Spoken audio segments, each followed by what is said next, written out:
You are elected. What are your plans to reduce the number of shootings and murders in our city? First of all, we have too many illegal guns on our streets. And what we do is somebody is caught with an illegal gun, it's a PBJ. And so I think the first time, because we cannot arrest our way out of this problem, I think we should make it illegal. It should be an offense to carry an illegal gun, but we will still keep the PBJ. We have legislation in looking at that now. I think part of the issue that we have in our city is a lack of community policing.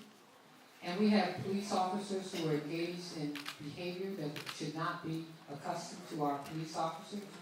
So one of the things I'm going to create is a community policing area where police officers are trained on how they interact with our communities.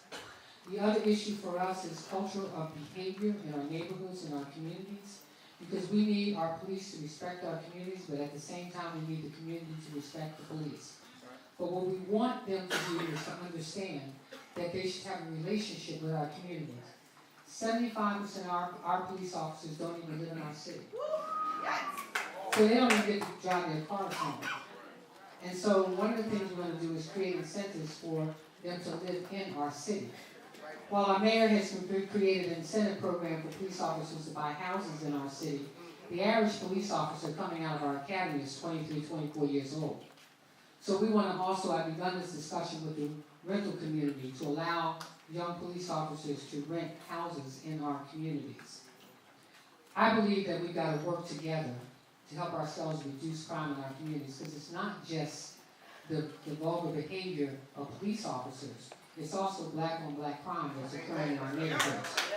So we have to take some responsibility for what's happening in our communities and our neighborhoods. And I can tell you it's a cultural behavior that we can change.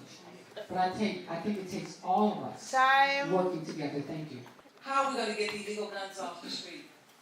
Well, I already had a track record of doing that. And if the current administration had kept it in place, we'd be so much further along. That's through the gun registry, where people who get arrested with a gun, they will register, and then our police officers, parole and probation, and others will then go and visit them to make sure that they're doing something productive in their life. But we're also going to work with getting the most violent offenders off the street. But I have a holistic approach that I'm dealing with in crime, and I really encourage you to go online to take a look at that, because we can't arrest our way out of this. We have to work with individuals in diversion programs. We have to deal with drug addiction. We have to deal with mental health, as well as lead paint. All of that contributes to what's happening in our city. And so we have to provide training and job opportunities. We have to collaborate with our faith-based communities and businesses to enhance and work with our community. I already know how to reduce crime, because during my administration, crime hadn't gone down for 20 years until I became mayor. We got our police officers out of the cars, but engaged in the communities. I want to put together back programs like PAL so that officers can work in rec centers, but not only work in rec centers with young people, but also engage them. We have to begin to recruit. My nephew is a police officer, and he brought to Commissioner Davis a plan that he had been trying to do under Commissioner Batts about going into the schools. And so he's now in schools working with young people, showing them a different way. And out of that, hopefully, some of those young people will be encouraged and want to become police officers. We need to enhance what we're doing, because we put too much money, and Councilman Stokes talked about this. We got to reverse how much money we're putting into fighting crime versus in education, and put the amount of money in education in order to enhance our community. So it's important that we talk about facts, and data and numbers don't lie. And yes, Ms. Dixon is correct that under her administration, crime went down. But also, during her administration, we increased the wedge between communities and police with the visa shooting. When you look at it from a police-involved shooting, when you look at it from brutality complaints, when you look at it from the Sun's article that talks about the millions of dollars that have been wasted on these civil lawsuits, that was due to the practices of the police commissioner and the police at the time under her administration.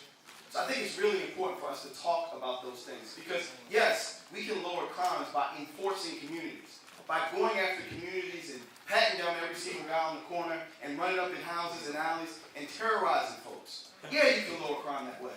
But all you you do is exacerbate the distrust between those communities and the police department.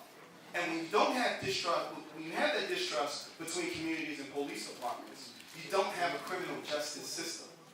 Under my administration, and again, I'm not up here just talking, because you can go to my website and see my plans.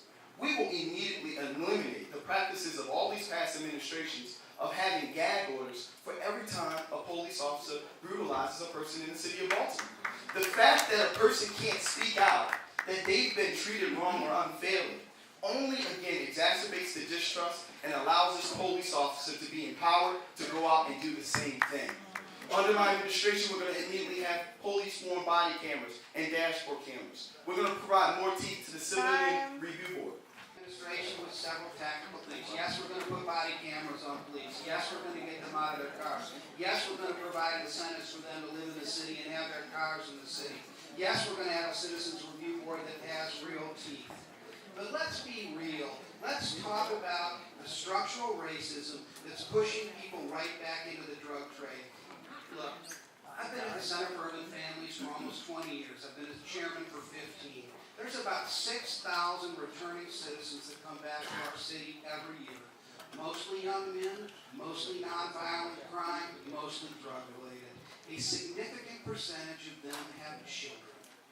And if you are in jail for more than 18 months, your child support starts to tick up. And most of those guys come back to Baltimore in arrears on their child support. If you're in arrears on your child support in Baltimore, you can't have a driver's license. 65% of your W-2 income is going to get garnished. If you open up a bank account, it's going to get garnished. Can't have a professional license. And the collection of that money has been outsourced to a for-profit company traded on the New York Stock Exchange. That will change in my administration. So I want to go backwards to go forward. Because about 15 years ago, I stood on a stage like this. And I was asked, what are we going to do about the homicide and the violence in Baltimore City? And I said, let's get the city working. Let's get people jobs that pay a sustainable wage. Let's educate our children. Let's open up the centers again.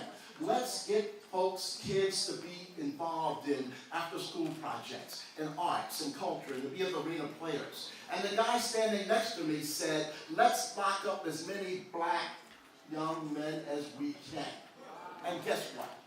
We voted for the guy who said lock up as many black young people as we can.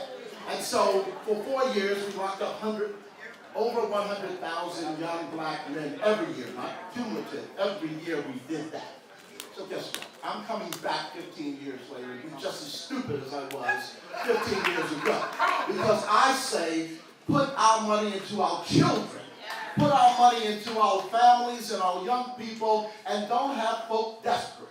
Desperate for an education, desperate for an opportunity, desperate to pay the rent. Policing is not the answer to what's going on in our communities. It is the lack of opportunity that's out there. It's the lack of education and jobs.